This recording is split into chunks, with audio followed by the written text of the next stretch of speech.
Hello everyone. Taken that I'm not sure who is right now looking at me from the screen, I want to introduce myself first of all. So my name is Halima. I'm from Ukraine. I'm 22 and I'm currently in the second year of my master's in international business. Currently, I'm on the exchange in Warsaw University. This was partially the reason why I couldn't join you today, but probably the main reason why I couldn't join you today is because I do a lot of EYP and just yesterday finished a session in Vienna where I was the head of jury. So right now I am sitting in an apartment of an EYPer in Vienna shooting this module for you. I hope that it will be informative and I hope that it will be somehow interesting for you because again I'm not sure what the other trainers were delivering to you throughout these 2 days, but I hope that you'll take most of it. I just wanted to tell you that uh, it's much better when trainers deliver modules together with the participants because first of all the ideas that I have in presentations, those are solely my ideas, and I'm sure that if we brainstormed together a bit it would be much more effective. However, take this as a basis, and if you have time, and I'll try to make this presentation as short as possible, probably you could do a couple of rounds of brainstorming as well on some other tools, on some other ways of doing these or that things that will be described in the presentations. So the module that I'll be delivering now will be a module on the venues and logistics at the event. So basically we will talk about securing a perfect venue, we will talk about organizing logistics at the session, about providing food, meaning catering at the session, managing supplies, and personalizing the event. I will talk in broad terms so that it wouldn't be suited to EYP only. However, I will give some specific examples from EYP events so that you could better imagine what was happening in these or those situations and how you can use those to benefit your own event. So, we will start with the venues part. So, how you secure a venue for an event? First of all, you need to answer a couple of questions. First of all, it's what venue do we need? And under this question, you need to answer a couple of other questions. First of all, what event will be happening there?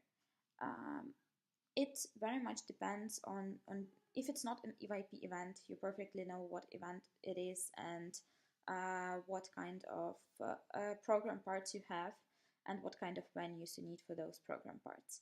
Same for EYP. You need venues for accommodation, CGO training, committee work, team building, Eurovillage, Euro concert, and other parts of the session. So before brainstorming any kind of venues, you need to decide for which part of the program you're trying to find a venue. Next question that you need to answer is how many people do you want to fit in the venue, meaning how many participants you will have. And here you need to remember that it's not only about participants, meaning delegates, but also about the officials. So you need to take into account all of the participants of the session, also guests that might arrive, and maybe guests want to spend a night or two in the hotel. So all the people that will be present at the session and will be contributing to it shall be taken into account. Location of the venue, probably you're striving at some particular location in the city. Mostly people are striving for the city center. So once again, once you secured the basic venues, like accommodation, for example, you try to secure other venues which wouldn't be too far, not to overspend for transfers and etc. I would like to emphasize that we are not looking for the fanciest or coolest venues. Of course, it's nice if you can receive some cool venue for not that much money, but keep in mind that at least EYP is an organization which doesn't need luxury. So if you can spend money for something which will be particularly useful for participants instead of spending this money on the venue, please do spend this money on the participants. Um, Ideally, when you begin to look for the venues, you need to make an Excel sheet in which you indicate the program elements for which you need venues, numbers of people in each particular case, potential venues that you see as venues who could host this kind of event, and contact details of the person of the venue. Why you need an Excel table? Because then it's much easier to manage the information. You yourself have access to it, and your head organizers or other organizers have access to it and can actually contribute to it as well. Where do we look for the potential venues? First of all, I would like to emphasize that you can both look for private and public venues. Public venues are mostly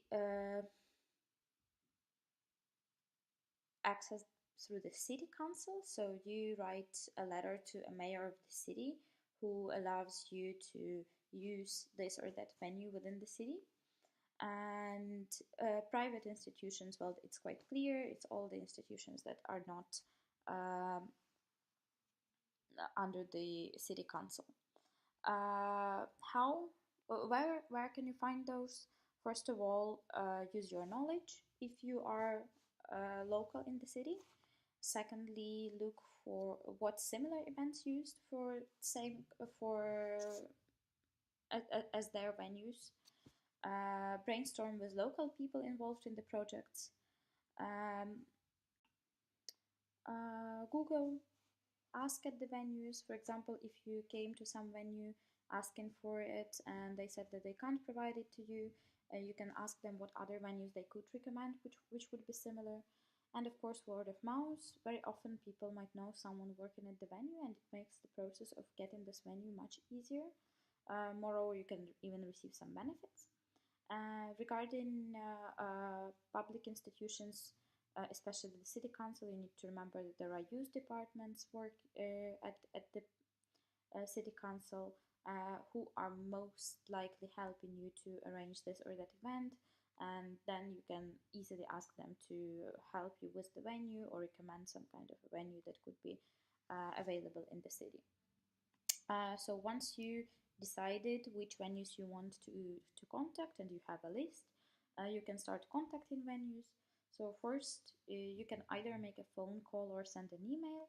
In my opinion, phone call for the venues is much more effective because it's not that you are asking for money and they will not answer you, but it's that you ask them if their venue is available and if the venue can fit a certain amount of people, so it shouldn't be a problem. Mostly they answer and mostly they invite you to come and see the venue. So a phone call will be much quicker way than writing an email, making cold calls, blah blah blah. So in the phone call, you explain what organization you are from, details on the event, when it's happening, how long it will last, for how long you need the venue, and how many participants you need to fit. And then they right away tell you if it's possible or not in terms of their capacity. And if it's possible, you just ask them for a meeting to have a look at the venue and continue communication. Also, the other way, which I like doing, visiting the venue, because then you can cut off the venues which are not suitable right away. So in this case, you just come to the venue, you ask for a responsible person, and either they can show you the venue right away, which saves you a lot of time, or they will tell you to come to see the venue at some point later. But then again, you already had a live contact, you already got a phone number of a responsible person for that or this room or this or that venue, and it's much easier to communicate afterwards. First, visit to the venue, what you need to pay attention to, and what benefits you can ask for from the venue owners. So first of all, when you come to the venue, you need to consider how easy it is to get there. So for example, if you haven't ever been there before, how long did it take you to go there? And also consider the location of this venue regarding the location of all other venues that you already have. Then you need to consider space available, because sometimes it happens that the owners overestimate their space, especially if they hear that you are going to pay money for this space. So make sure that you see enough space, enough chairs, enough rooms, enough tables, and you need to see those with your own eyes, not just hear, oh yeah, yeah, we have many chairs uh, in the other room, and we will bring those for you. You actually need to see those to make sure that they have those, and to make sure that they can deliver more if it's needed, or that you can somehow order all this stuff from some other venue which is nearby, because sometimes venues also have these agreements that they use equipment of one another. So it can be easily arranged, but you need to make sure that it's not that the owner told you, oh, okay, we will have everything, but you made sure that you have everything, or it will be possible to get everything. Also, you need to make sure that there is all the necessary equipment. For many parts of the program, you will need some specific equipment like projector, audio system, microphones. Make sure that those are available or can be rented. Venues, once again, usually have these agreements, and you can rent this equipment for quite good money. Catering, if it's a food place, if you're like in a restaurant agreeing on the farewell party menu, then it's quite clear. But if you're in a location where people usually don't have food, you will have, and you need to have it there according to your program. You need to make sure that the venue is okay with you having food there, or if they are not okay, what you can do in that venue in order to actually feed the participants. And also venues usually have agreements with the catering companies, which will make the process of getting food much easier and much cheaper. Transportation, uh, ask the owners of the venue if they can provide transportation for you if you need it. Sometimes they can offer free transportation. Sometimes you need to or sometimes they have agreements with some transport companies, and you can once again get the transfer cheaper. And air conditioning, make sure that it won't be too hot and too hot in summer and too cold in winter. And in overall, you pay attention to the air conditioning state, because if you have 150 people in one space, it's very important to have very good air conditioning system. Um, the thing that I wanted to stress here is that in the end of the first visit, you don't need to give a final answer. Just ask by which time the venue needs to know the outcome. And I would really recommend confirming most important venues first. So you secure accommodation, you secure your committee work and GA venues, and then you secure all the venues for parties, Euroconcert, Eurovillage, which would be nearby these main three venues. Um, Also, together with the organizers, you might even compile a SWOT analysis, which is strengths, weaknesses, opportunities, and threats of the venue, to make sure that this venue is the suitable one. It is especially nice to do so if you doubt between two venues, and it's also very nice to do it in general, because then you will discover some additional benefits that you might use from the venue and foresee some situations that might happen. Once you've seen the venue and you realize that this venue is suitable for you, you are concluding an agreement with the venue. It is very important to conclude an agreement, a written agreement, a contract, especially for main venues where you spend most of the time. And the contract, you need to specify all the details of your cooperation, like price, discount, number of spots that you request, days when you will be there, and the contract should be signed and stamped from both sides. Also, you need to agree on the way and the amount of payment. and keep all the receipts, because most likely you will need those for your internal reporting and for reporting to your sponsors. Agreement in general will secure your time at the venue, and you will make sure that the venue does not cancel it right before the event. This is especially important for free venues and venues that provide discounts, as they might cancel after receiving a better option, an option where they get more money basically. Um, Post-event communication. After you left the venue, after you used it, it's very nice to send some kind of a thank you email, or make a thank you call to a person that you've been in touch. Um, Also, it's nice to provide a venue for a certificate for help. They usually really like placing these certificates on their walls and showing those to all the others, especially taken with a youth organization. Helping a youth organization is nice, and it increases their reputation and stuff like this. And also, it's very nice if you give a small present to a person you communicated with. It can be even a welcome back from the session. It's always nice to receive something, but in this way, you will secure that you have good relations with the venue, and you will get a chance to get this venue in the future.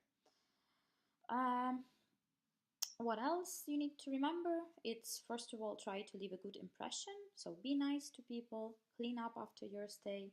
Um, Make sure that you need to make sure that you have a backup plan, especially for the venues that you get for free, or that you don't make a contract with, because venues are likely to cancel. Sometimes it happens even on the day of your program event. So make sure that you know at least some other venues that do not mind hosting you, and who have enough space to host you, so that if you have a cancellation of a venue in a very short time before the event, you can still contact another venue which is suitable and which can host you.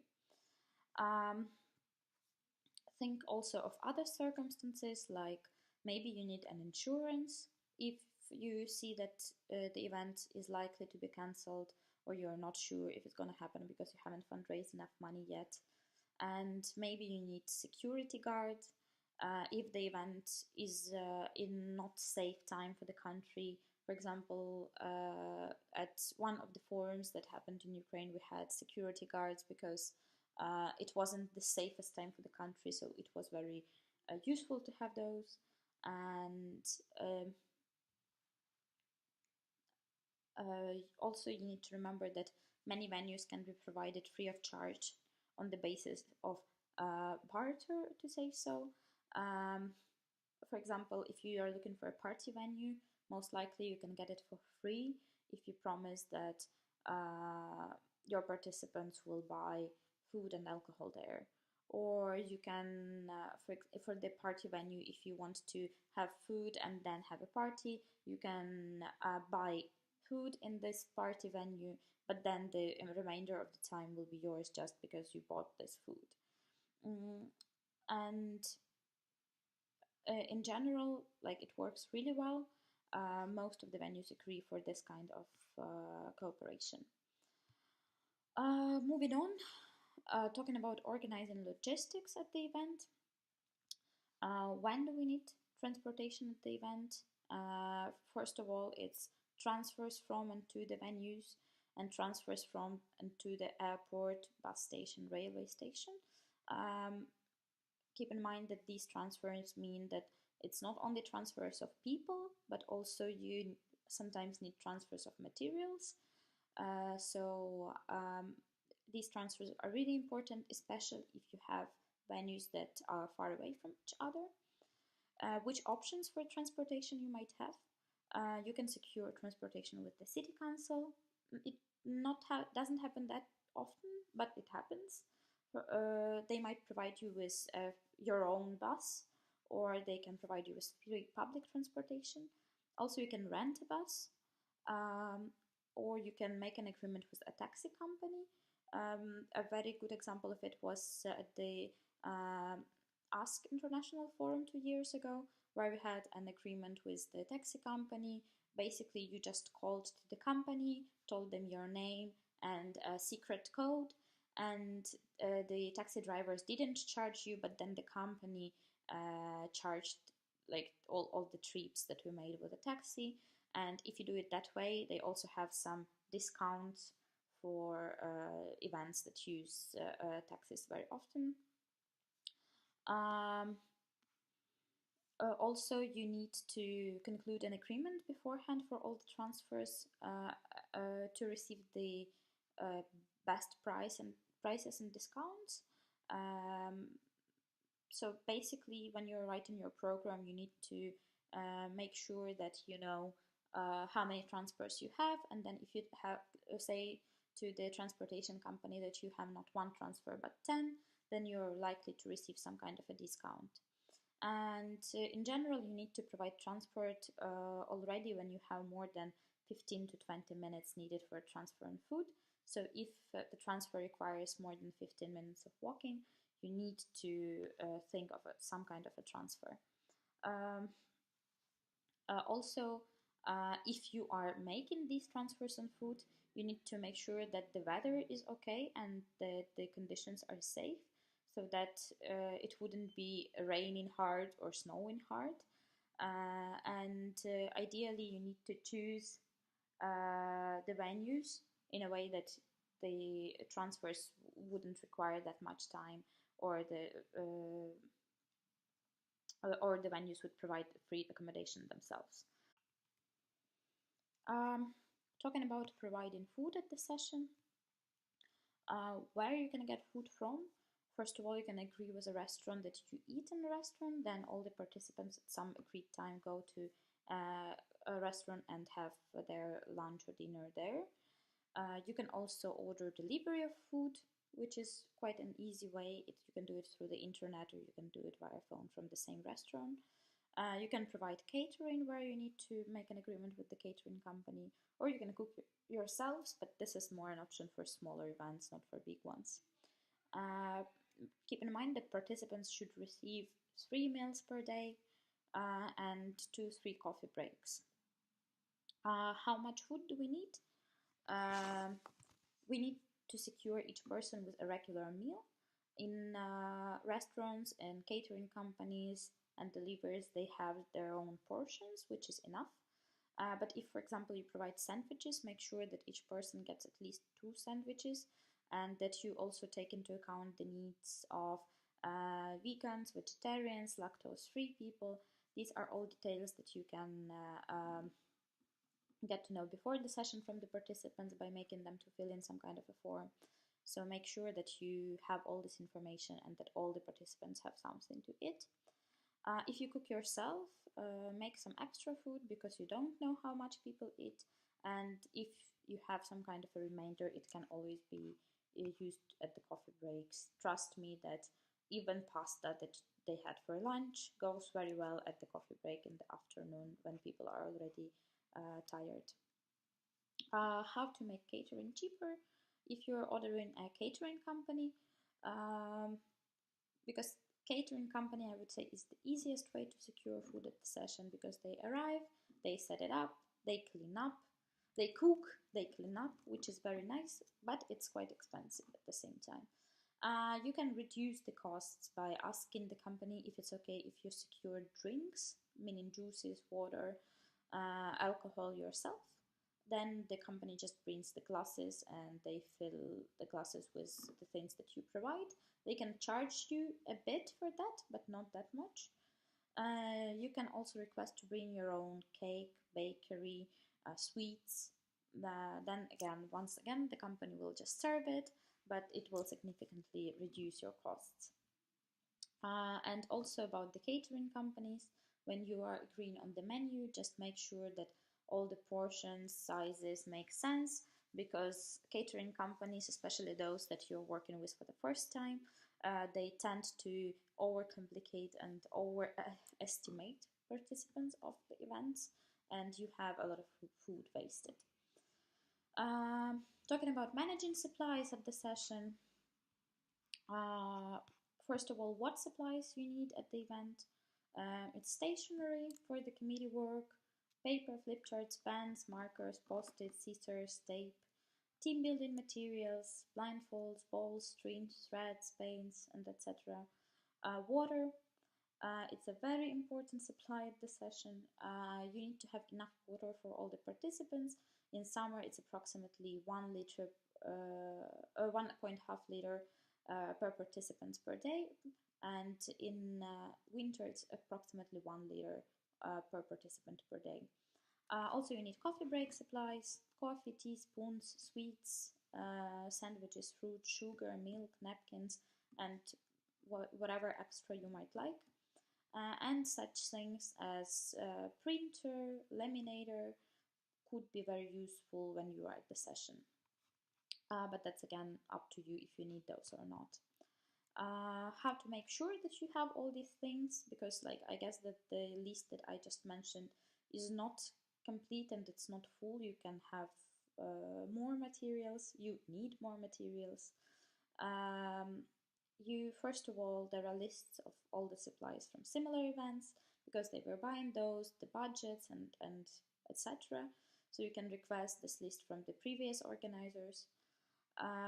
You can ask the officials team what they need. So basically you send out the form and they fill it in and say, I need this, this, this and that. And based on that you buy the materials. And of course, like you're asking the organizers of a previous session on what they needed or maybe where they lacked some material, which is quite useful.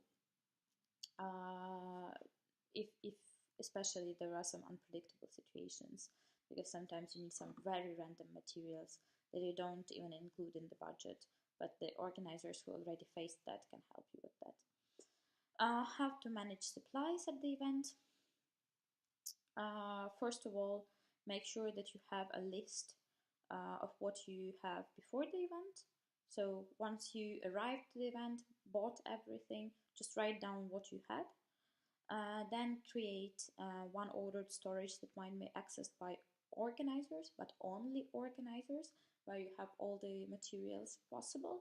And then create a small separate storage with materials for other teams, like the chairs team and media team, so that they wouldn't make a mess in your own storage, but they could access some materials that they might need.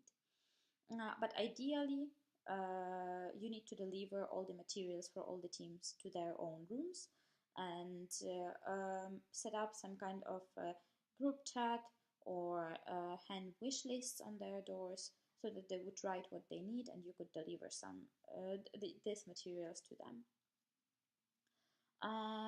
And of course, you need to create a list of what you have after the event, because it's really useful to know what was left in order to make it easier to manage it at the next session.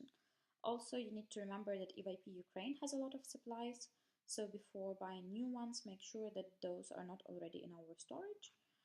You can date and you can take an update on the storage from the board of EYP Ukraine, and also all the supply purchases should be coordinated with EYP Ukraine, because again, they might already have what you want to buy. Leftovers after the session do not just randomly go to the organizers, but those go to EYP Ukraine storage. And also a thing to keep in mind that most of the materials need to be bought in advance. Don't count that on the first day of the event you will have enough time to go and buy those. Just make sure that you have everything 2 or 3 days before the event, and then it will be even much easier for you. Talking about personalizing the event, I wouldn't be super detailed about it because I guess Misha will either tell you or already told you about it. I'll just briefly mention what you can have at the event. So promo materials, merchandise that you use to for welcome packs for your participants. This can be flyers, banners. Also, you also have a brand wall which is in the possession of EYP Ukraine and it's in our storage. Information booklets, annual reports which you can distribute to participants. talking about merchandise, it can be stickers, cups, t-shirts, bracelets, badges, bottles, hats, pullovers, notebooks, pens, and anything else that you can come up with. But here you need to remember that firstly, we secure the essentials for the event, such as food, water, stationery, place to sleep, and only then you think about t-shirts, cups, and everything else. Because yeah, it's really nice to have good merchandise at the event, but if you have a cool t-shirt but you sleep on the school floor, it's not really cool, especially in Ukrainian conditions. And for example, if we talk about ordering cups, it's or having a better food, it's better to order more quality food, which will keep your participants awake and keep your participants feeling good, rather than ordering cups, for example. Um, Promo materials should also be thought through very well. For example, if you create EYP flyers for the event, think about those, because maybe you can create a flyer which can be used not only at your event but at many other events afterwards. For example, the brand wall that we printed for the National Selection Conference 2 years ago, we still use it because it was just a general one, and a general EYP Ukraine brand wall, and we are still using it. And same can be with banners, same can be with promo materials. So know your limit in what you're ordering and make sure that you first secure essentials. And the last thing, a bonus point for this presentation, is about reducing the impact on the environment during your session. This is something that we aim at in EYP. I guess that you noticed that in all the emails of all the board members there is a line, go green with EYP, because indeed the situation right now is not the best in the world, so we try to contribute to it somehow. You can also do it at the session. First of all, you can reduce the use of plastic cups or not use plastic cups at all. Or if you even use those, you can make sure that you use those multiple times, but just not once. You can also promote recycling, separating waste at the session. You can reduce food waste by ordering a bit less food to make sure that all food is eaten and none is wasted. And you can promote vegetarian food, but once again, make sure that if you promote vegetarian food at the session, this vegetarian food should be good. So it's not that you have rice with meat for non-vegetarian and then vegetarian just gets rice. This is not the way it should be. Vegetarian should get the decent options. A bright example of the reducing impact session recently was the 83rd International Session of European Youth Parliament in Lux, where basically the entire session was aimed at reducing impact. Less meat, organic milk, a lot of vegan, vegetarian food, keep cups instead of plastic cups, which were used throughout the session, separating waste, recycling, and everything basically was there. And if it's interesting for you, you can just have a look at the welcome booklet of the session, and it's brightly described of how huge the impact was by just doing these simple steps at the event. So this is basically it for me. It was just brief information. I hope that I will manage to join you actually for the Skype to listen to your questions and answer those. But for now, thank you and see you.